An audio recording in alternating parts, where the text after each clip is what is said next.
Hi, I'm Adam E. Stewart, also known as Malcolm Lovejoy, Lovemonger, and I'm here to help make your relationships better, hopefully, or just give you some more insight into modern life and love.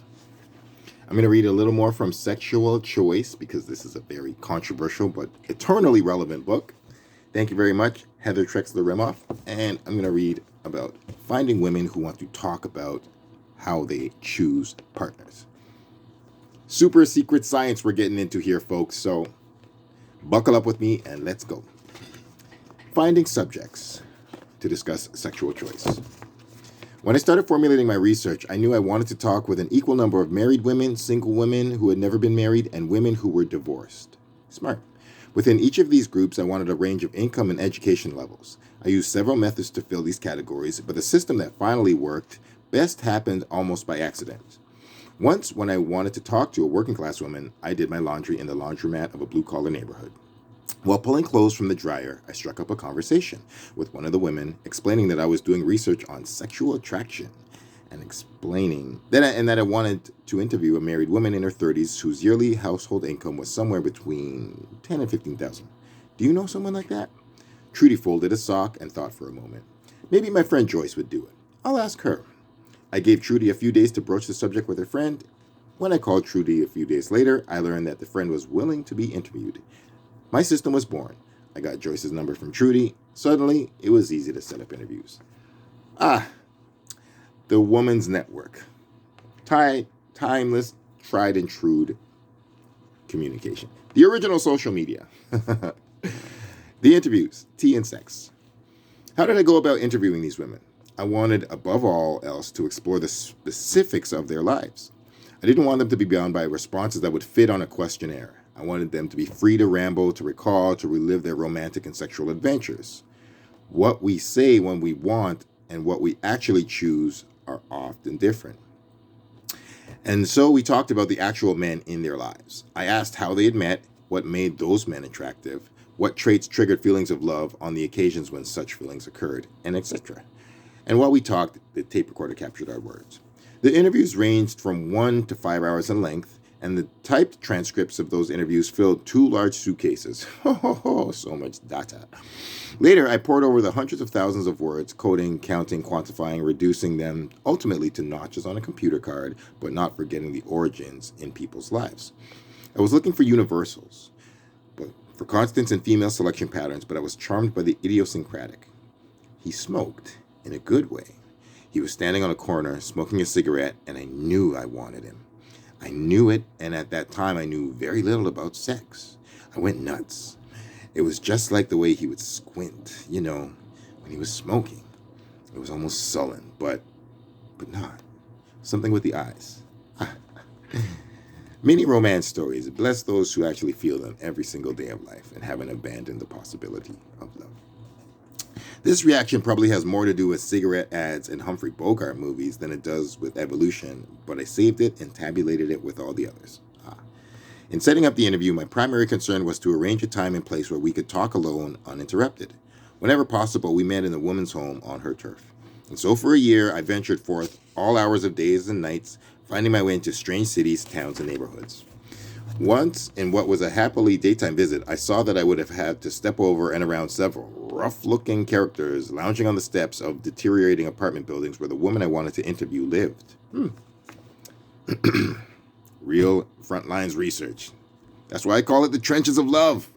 We're on the trenches, battlefield. It's war out there. It was the one time I seriously considered going home and phoning in some excuse. However, impatient with such cowardice, I scolded myself for stereotyping all unkempt motorcycle riders as Hell's Angels and made my way to the front door. The resulting interview was one of my favorites, unscientific as it is to have favorites. Such is life. Mothers know this. And made me understand that when two women get together and talk about men, differences in background and social class fade into the face of a common emotional language. For every time that I had to find my way through neighborhoods where I was ill at ease because of either decay or opulence, there was another time when I was as comfortable as I would have been in my own town. Once in the early stages of this project, I was explaining my interview techniques to a fellow anthropologist. "Oh, lucky you," she exclaimed. The rest of us have to sleep in thatched huts and risk malaria, but you, lucky you get to sit in a comfortable chair in a warm house. You get to sip tea while you gossip about sex. Sipping tea and gossiping about sex might loosely summarize some of my research activity, but it also underscores the pitfalls of publishing in the very society in which I conducted the research. There is, first and foremost, the need to protect the identities of the people who took part in the study. Always. They knew at the time of the interviews that I would someday publish their confidences. In addition, I knew that I was dealing with a subject in which most of my eventual readers would have experience and therefore consider themselves an expert. Laughter. Everyone would have an opinion, and given the fact that the subject was sex, these opinions would be emotionally charged. Facts. Personally discomforting as this may have been, it had been the academic advantage of forcing me to submit my findings to careful scrutiny. It had the academic advantage of forcing me to submit my findings to careful scrutiny.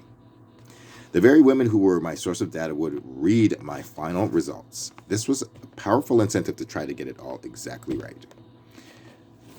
The quest for universals. What emerged from these interviews was a vast mosaic cemented together from the bits and pieces of 66 women's lives. From all the shades and meanings and many colors of their joys and sorrows, 50 Shades, materialized the picture, admittedly not the final word, there never can be one, of human mate selection. There is still much more work to do, always. Whether the biological thesis is ultimately accepted or rejected, the words of these women remain, and I have a value in and of themselves, and have value in and of themselves. I love these women, and I learn from them. My own life has been profoundly affected by the experience of listening to them talk.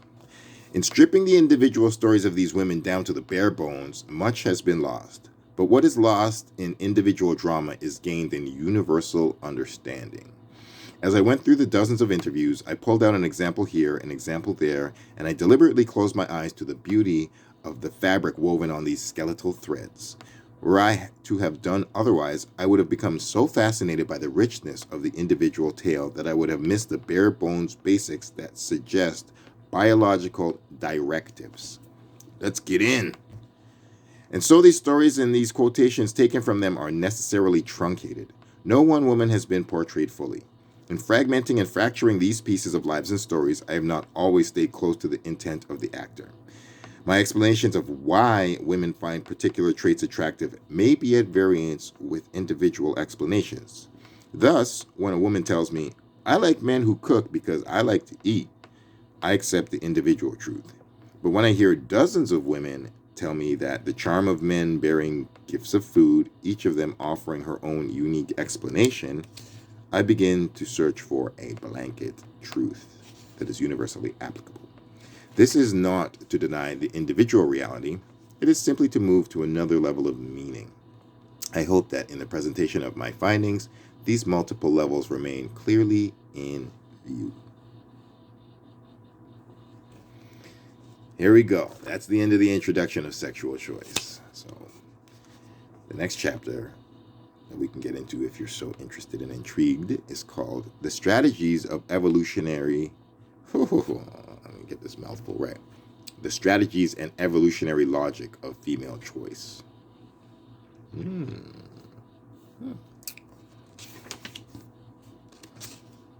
Female choice, a biological mandate. All right, we're going to get into that next time. I hope you found this very interesting. There's definitely some jewels to take away from this. And, hey, it's gritty, it's grimy, it's silent, it's secret, but it's so real and so true. And we're going to get deeper and deeper into it and see why women make the choices they make in love and life and relationships. One of the greatest mysteries in the universe. It baffled even the mind of Einstein and Stephen Hawking. I'm here for you. I love you. And I wish you the best in love and life and dreams and joy. Peace. Love.